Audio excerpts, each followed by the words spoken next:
اور اسی امامت کی ایک کڑی امام حسین پنجتن پاک کی 5ویں نور کربلا میں موجود ہیں. آج 6 محرم ہے. راوی بیان کرتا ہے کربلا کے میدان میں جوک در جوک فوجیں آ رہی ہیں، لشکر پہ لشکر آ رہے ہیں، مگر امام حسین کا وہی مختصر سا لشکر کربلا میں موجود ہے. وقت گزرتا گیا، دن گزرتے گئے، 7ویں کو پانی بند کیا جاتا ہے، 10ویں محرم کا سورج طلوع ہوتا ہے، شہادتوں کا سلسلہ شروع ہوتا ہے. اصحاب انصار سب شہید ہو گئے. اب فقط اور فقط امام حسین کے پاس جوانان بنی ہاشم رہتے ہیں. ایک مرتبہ جناب قاسم کو جناب ام فروا فرماتی ہیں، اے قاسم، تمہارے بابا موجود نہیں ہیں، اگر وہ ہوتے تو یقیناً اپنے بھائی حسین پر قربان ہوتے. بیٹا،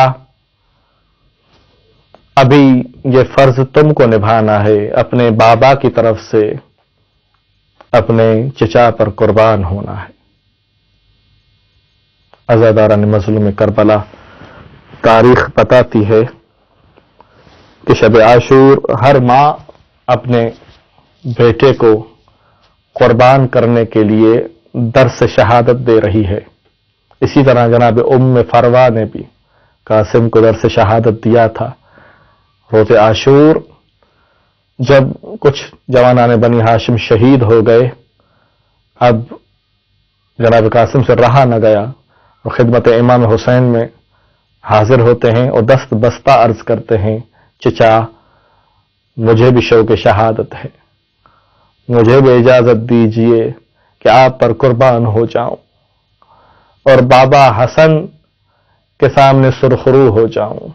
اللہ اکبر، اجرکم علی اللہ. عزاداران مظلوم کربلا، بہت ہی سخت تھا امام حسین کے لیے اپنے بھائی کی نشانی قاسم کو موت کی اجازت دینا، مگر اجازت دی اور اپنے ہاتھوں سے گھوڑے پر سوار کیا. تاریخ بتا رہی ہے اتنے کم سن ہیں، تاریخ نے 13 سال عمر بتائی ہے، اتنے کم سن ہیں کہ ان کے پاؤں رکاب تک نہیں پہنچ رہے. مگر جب مقتل کی طرف جاتے ہیں تو راوی خود بیان کرتا ہے کہ ہم نے دیکھا ایک 14ویں کا چاند جس طرح ہوتا ہے، چمکدار چہرہ لیے جناب قاسم مقتل میں وارد ہوئے اور رجز خوانی کرنے لگے. رجز خوانی کرتے بھی جا رہے ہیں اور دشمنوں کو للکار بھی رہے ہیں. کہ کون ہے قاسم؟ امام حسن کے فرزند ہیں، جناب عباس کے تربیت یافتہ ہیں، مولا کائنات علی شیر خدا کے پوتے ہیں. شجاعت اور دلیری سے ایسی جنگ کی کہ کئی لوگوں کو، کئی دشمنان اسلام کو واسع جہنم کیا. پھر جو وطیرہ ہوتا ہے دشمنان اہل بیت کا، انہوں نے جمعی طور پر ایک ہجوم کر کے جناب قاسم کو گھیر لیا. اب عزاداروں، کہیں سے تلوار کا وار ہوتا ہے، کہیں سے نیزہ لگایا جاتا ہے، کہیں سے کچھ. جناب قاسم اس کمسنی کی حالت میں اور اتنی شجاعانہ اور دلیرانہ جنگ کرنے کے بعد جب خستہ تن ہو گئے اور لڑنے کی سکت نہ رہی، اب زخم بھی کھا رہے ہیں اور اپنے رہوار کے گلے میں باہیں ڈالے ہوئے اب تلواریں بھی جھیل رہے ہیں، نیزے بھی لگ رہے ہیں. اب ہر قسم کا ظلم ہو رہا ہے. ایک مرتبہ گھوڑے کی زین سے زمین تک آنے کے درمیان آواز بلند کرتے ہیں، یا اماں ادرکنی، اے چچا حسین آپ کا قاسم گر گیا ہے، اس کی مدد کو آئیے۔ عزاداران مظلوم کربلا اجرکم علی اللہ۔ جب جناب قاسم کی آواز سنی نا، اب تاریخ مقتل لکھتی ہے جناب امام حسین اپنے بھتیجے کی یہ آواز سن کر شیر کی طرح مقتل میں پہنچے ہیں اور دیکھنے لگتے ہیں قاسم کہاں ہے۔ گھوڑوں کی وجہ سے، ان کے دوڑنے کی وجہ سے اتنی گرد اور غبار ہے کہ نظر کچھ نہیں آ رہا۔ جب وہ گرد و غبار بیٹھ جاتا ہے، امام حسین کیا دیکھتے ہیں؟ جناب قاسم زمین پر ایڑیاں رگڑ رہے ہیں، اپنی زندگی کی آخری سانسیں لے رہے ہیں۔ جناب قاسم کے اوپر آتے ہیں اور ایک تاریخ جملہ بیان فرماتے ہیں جو مقتل کی تاریخ نے درج کیا۔ فرماتے ہیں اے قاسم، تمہارے چچا پر بہت یہ سخت مرحلہ ہے کہ تم اسے اپنی مدد کو بلاؤ مگر حسین تمہاری مدد کو نہ پہنچ سکے۔ اے قاسم، اگر پہنچ بھی جائے تو تمہیں کوئی فائدہ نہ ہو۔ عزاداران مظلوم کربلا، جناب قاسم کی روح پرواز کر گئی۔ امام حسین نے قاسم کا یہ زخمی بدن اٹھایا، ان کا لاشا اٹھایا، خیموں کی طرف آ رہے ہیں۔ اب مجھے بتائیے جناب امام حسین کی کیفیت کیا ہوئی؟ ارے اپنے بھائی کی اکلوتی نشانی کو لا رہے ہیں، اور کس کے سامنے لانا ہے؟ جناب ام فروا کے سامنے۔ اب امام حسین ایک طرح سے سوچ رہے ہیں کہ جناب ام فروا کا سامنا کیسے کریں گے؟ ارے جناب قاسم شہید ہو گیا، اس کا لاشا کس طرح پیش کریں گے؟ جب خیام میں آتے ہیں اور پوچھتے ہیں اس کی ماں کہاں ہے، ام فروا کہاں ہے، کہا جاتا ہے وہ مصلی عبادت پر بیٹھی ہیں اور یہ دعا کیے جا رہی ہیں، بار الہا مجھے سرخرو فرمانا، الا لعنت اللہ علی قوم الظالمین وسیعلمون الذین ظلموا ای منقلب ینقلبون۔ نہ جانے کیوں جو محرم کی فضا چھانے لگے، دھڑکنے دل سے بھی ماتم کی صدا